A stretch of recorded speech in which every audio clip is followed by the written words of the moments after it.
திமுக கூட்டணி வலுவாக இருக்குது, தொடர் வெற்றிகளை பெறுது அப்படின்னா அதுக்கு மாற்று கூட்டணி அமைக்கணும் அப்படின்னா பிரதான கட்சியா இருக்கிற அதிமுக கலை சொல்றது கட்டமைப்பு வலுவா இருக்கு, எதிர்ப்பு அரசுக்கு எதிரான எதிர்ப்பு வருகிற போது இயல்பாகவே கட்சிகளினுடைய தேர்வு அதிமுகவாக தான் இருக்கும் அப்படின்றது தான் கலை வைக்கும். சார், அதிமுக வரலாறு கொஞ்சம் ட்ராக் எடுத்து பாருங்கள். ஜெயலலிதா அம்மாவோ எம்ஜிஆரோ அல்லது எடப்பாடியோ ட்ராக் எடுத்து பாருங்கள். மேலேயும் இல்லை கீழேயும் இல்லைங்கிற நிலைமை அதிமுகவுக்கு இருந்ததே இல்லை. நீங்கள் இன்றைக்கி அப்படி இருக்கீங்க. ஸோ உங்கள் ஸ்ட்ராட்டஜி என்னவாக இருக்கணும்? திமுக கூட்டணி உடைச்சிட்டு அவன் என்கிட்ட வரணும்னு சொன்னால் ஒன்றா காங்கிரஸில் நல்ல தலைவர்கிட்ட பீட்டர் அல்ஃபோன்ஸ்கிட்ட பேசுனீங்கன்னா ஏதாவது வாய்ப்பு இருக்குது. வேறு யார்கிட்டயா பேசுனீங்கன்னா அங்கேருந்து வர்றதுக்கு வாய்ப்பு இல்லை. அப்போது கூட்டணி ஆட்சி அப்படிங்கிறத முன்னெடுத்து வைத்தால்தான் உங்களால் அங்கிருந்து அவர்களை அழைத்து வர முடியும் அப்படிங்கிறத முதல்ல புரிஞ்சுக்கணும். முதல்ல சொன்னது மேலையும் இல்லை, தமிழ்நாட்டிலையும் அதிகாரம் மத்திய அரசிலும் இல்லை, மாநில அரசிலும் இல்லைங்கிற இருந்தாங்களே. எங்க யூபிஏ டைம்ல எல்லாம் ஜெயலலிதா அவர்கள் மொத்த அந்த 2004 to 2009 அந்த பீரியட் இருக்கு இல்லையா, அந்த டைம்ல மட்டும்தான் ஜெயலலிதா அம்மா அந்த சிச்சுவேஷன் இருந்தாங்க.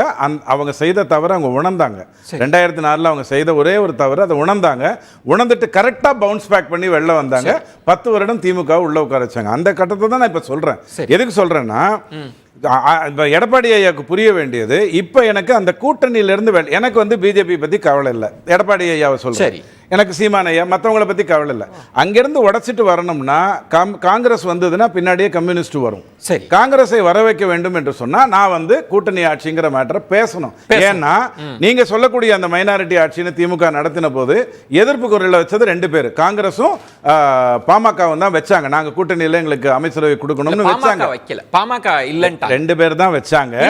உடனே கருணாநிதி ஐயா என்ன பண்ணாரு, அப்ப பாண்டிச்சேரியில கூட்டணி வைக்கலாமான்னு உடனே கபால்னு காங்கிரஸ் கிளம்பி போயிட்டாங்க. பாமக ஸ்டாண்ட் எடுத்துட்டாங்க, எங்களுக்கு அப்படி தேவையில்லை, காங்கிரஸ் போனாலும் நாங்க ஆதரிக்கிறோம்னு பாமக நிறுவனர் பேட்டி. அது ஒரு நாள் 2 நாள் தான் செய்தியாவே வந்தது, உடனே ஆஃப் பண்ணிட்டாங்க. அதனால அது ஒரு பெரிய மேட்டரே கிடையாது. ஏன்னா அது ப்ரீ போல் அலையன்ஸ், அதை எப்போதுமே கிண்டல் பண்ண கூடாது. நீங்க கொடுக்குற அட்வைஸ் அல்ல, அதைத்தான் நீங்கள் நீங்க களத்தை புரிஞ்சுக்கணும். என்ன களத்தை புரிஞ்சுக்கணும்னா 13 இடத்துல பிஜேபியும் அதிமுகவும் சேர்ந்து இருந்தா ஜெயிச்சிருப்பாங்கன்னு யாராவது சொன்னா நான் ஒத்துக்க மாட்டேன். எப்ப ஏன் ஒத்துக்க மாட்டேன் அப்படின்னு சொன்னா, எப்ப உங்களுக்கு பாயிண்ட் என்னன்னா கூட்டணி இன்னும் சொல்லுங்கன்றீங்க. இன்னும் ஒரு வரி ரொம்ப முக்கியமான ஒரே வரி தான்.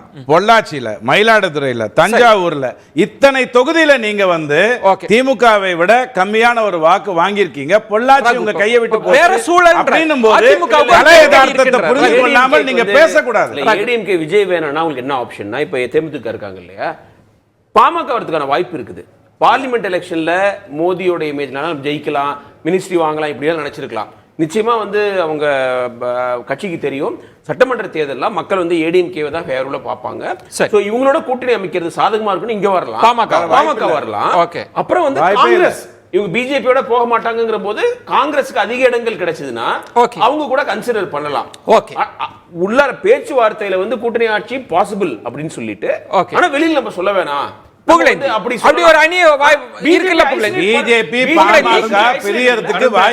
பாமக வரலாம், திமுக கூட்டணியில் இருந்து கூட வரலாம். சுருக்கமா புகழேந்தி சொட்டீங்கன்னா கலைத்தை நான் கேட்டு முடிச்சேன்.